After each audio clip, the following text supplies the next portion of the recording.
Assalamualaikum warahmatullahi wabarakatuh. Selamat pagi anak-anak ibu. Bagaimana kabarnya hari ini? Semoga selalu sehat dan selalu semangat.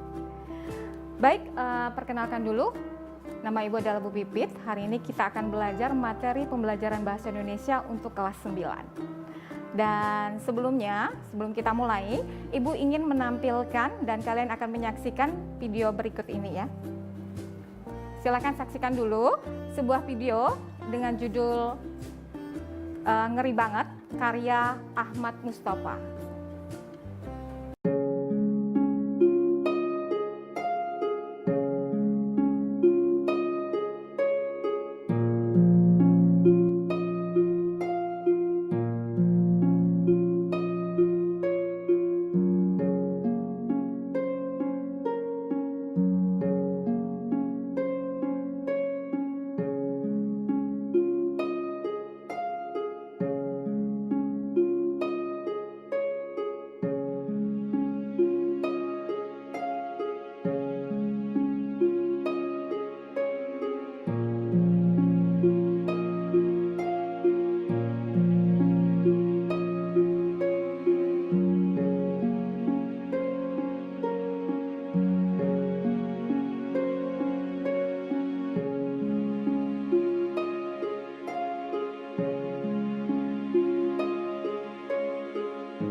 Baik anak-anak ibu, tadi sudah kalian saksikan tayangan video tersebut. Nah, di video tersebut kalian sudah lihat kan, di sana ada teks yang disajikan.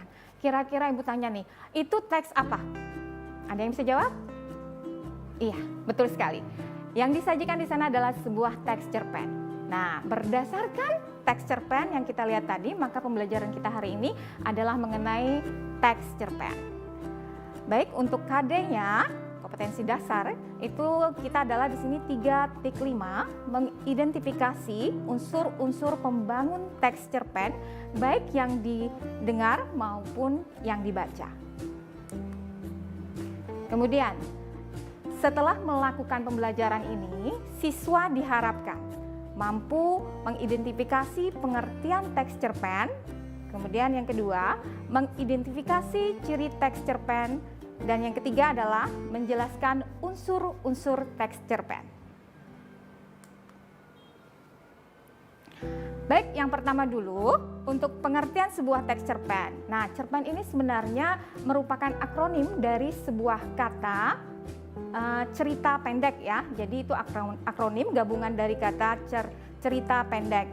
Dan cerpen itu sendiri adalah sebuah cerita singkat yang harus memiliki bagian terpenting, yaitu perkenalan, pertikaian, dan penyelesaian. Oke, selanjutnya untuk ciri-ciri sebuah teks cerpen itu, yang pertama itu di dalam sebuah teks cerpen itu hanya memiliki satu peristiwa saja. Kemudian terdapat konflik atau masalah. Yang ketiga, tidak sama sekali merubah nasib sang tokoh. Kemudian mempunyai satu alur dan perwatakan sang tokoh dilukiskan secara singkat. Nah, kita lanjut. Kita lanjut yang sekarang adalah mengenai unsur-unsur teks sebuah cerpen. Ya, unsur-unsur pembangun dalam sebuah teks cerpen itu ada dua ya. Dimana yang pertama itu adalah unsur intrinsik dan yang kedua adalah unsur ekstrinsik. Kita akan bahas yang pertama dulu ya, yaitu adalah unsur intrinsik. Unsur intrinsik di sini ada beberapa macam, ada 5 bagian. Yang pertama dulu itu adalah sebuah tema. Tema yang terdapat di sebuah cerpen itu tentu saja adalah merupakan ide utama dalam pengembangan sebuah cerpen atau pokok permasalahan yang terdapat di dalam cerpen tersebut. Oke, lanjut. Yang kedua adalah latar.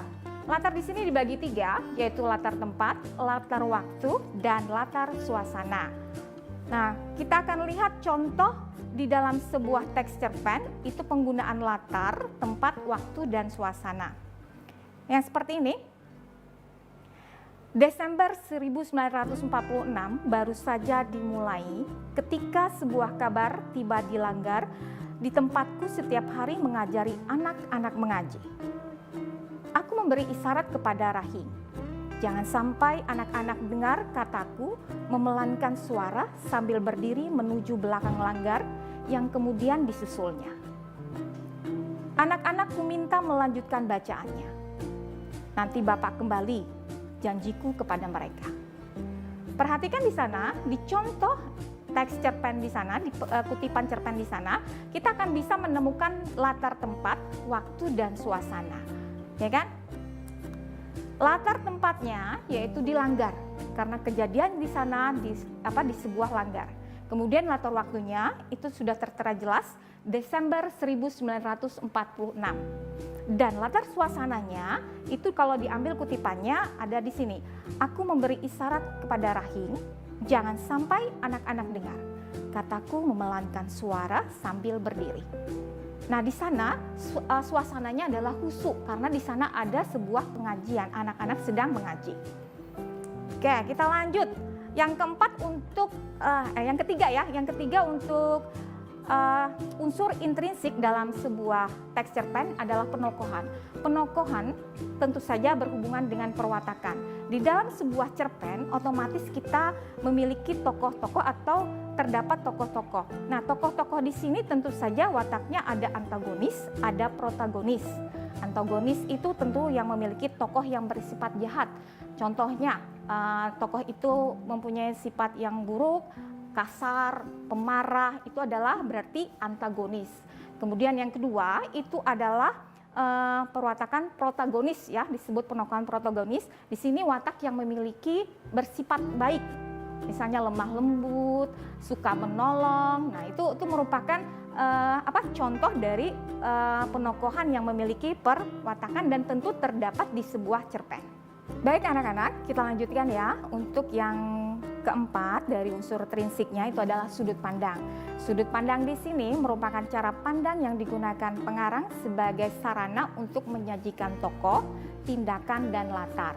Dan kalau mau ingin simpel lagi, itu sebenarnya sudut pandang itu adalah pengarang menempatkan diri sebagai siapa dalam karangannya atau dalam cerita tersebut yang di mana di sini adalah teks sebuah cerpen. Ya. Dan kalau misalnya kita lihat dari contoh yang pertama yang tadi ada Desember 46 yang ada di Langgar, itu sebenarnya penggunaan kata aku. Jadi kata aku di sini adalah pengarang menempatkan diri sebagai tokoh aku, ya, berperan sebagai tokoh aku di sini. Nah, dan sebagai tokoh utama. Oke, yang kelima itu adalah alur. Nah, alur di sini juga dibagi 3. Alur yang pertama itu adalah alur maju, di mana ini adalah progresif, atau kronologis. Kronologis itu adalah penyampaian sebuah kejadian atau peristiwa dari awal sampai akhir. Jadi itu runtut ya, dari awal sampai akhir itu adalah alur maju. Kemudian yang kedua itu adalah alur mundur. Alur mundur di sini kebalikannya, flashback. Biasanya kembali ke masa silam. Itu berarti kalau kalian menemukan sebuah cerita yang kembali ke masa silam, maka itu berarti menggunakan alurnya alur mundur. Yang ketiga itu adalah alur campuran. Nah, ini gabungan antara keduanya. Bisa di awal, kemudian flashback, kemudian kembali lagi ke awal, ke cerita semula, kronologisnya. Dan itu adalah berarti alurnya adalah alur campuran. Oke, yang terakhir dari unsur intrinsik teks cerpen adalah amanat. Amanat di sini adalah pesan yang ingin disampaikan pengarang dalam sebuah cerita pendek, baik secara tersurat maupun tersirat. Nah, apa sih tersirat-tersurat itu? Tersirat itu sebenarnya adalah bermakna amanat atau pesan yang disampaikan itu secara tidak langsung. Kalau tersurat itu sama seperti artinya tulisan. Jadi amanat yang disampaikan itu tertulis jelas. Ya, amanat yang disampaikan atau pesan yang disampaikan oleh pengarang itu tertulis jelas. Oke. Baik anak-anak, sebelum kita lanjutkan materi ke unsur ekstrinsik, kita jeda dulu.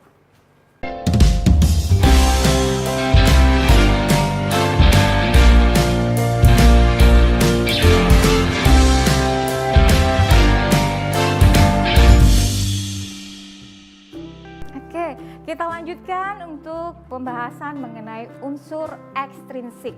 Ini kebalikannya. Yang tadi intrinsik itu bagian dalam atau bagian tubuhnya. Kalau yang ini ekstrinsik tentu di bagian luarnya, bagaimana cara membangun sebuah teks cerpen. Yang pertama itu kalau unsur ekstrinsik adalah bahasa. Bahasa merupakan sarana yang digunakan dalam sebuah karya sastra. Itu bisa apa saja ya, baik itu berbentuk dialek.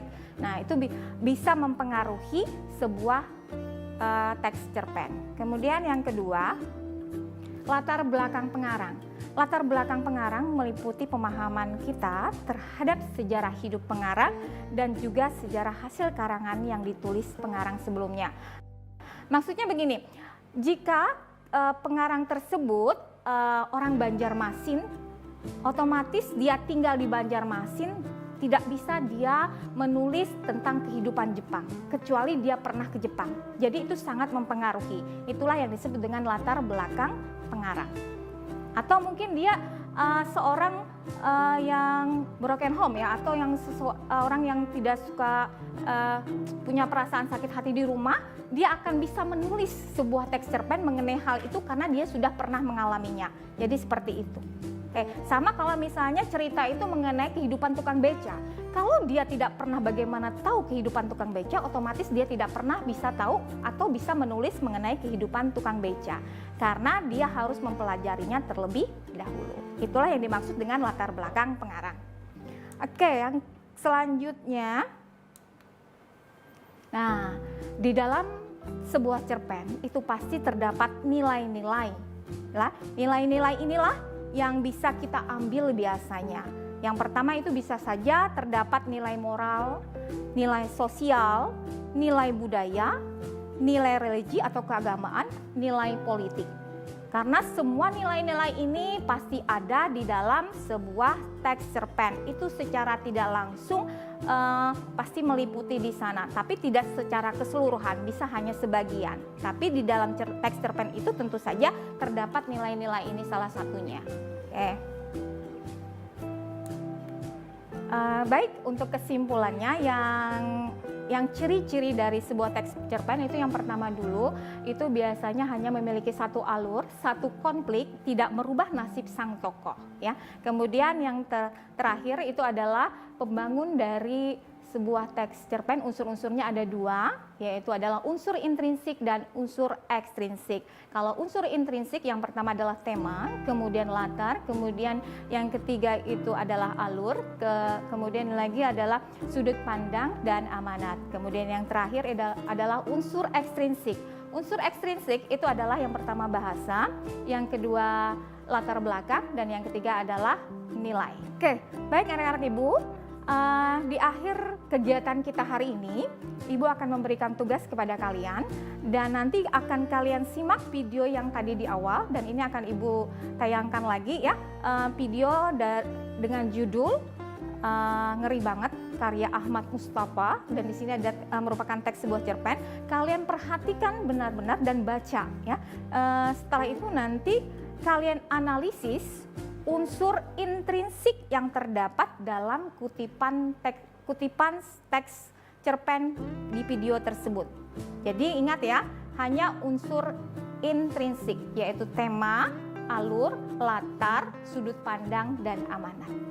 Jika sudah selesai, kalian bisa mengumpulkan kepada Bapak Ibu guru kalian, baik itu di sekolah atau secara langsung ataupun melalui WA.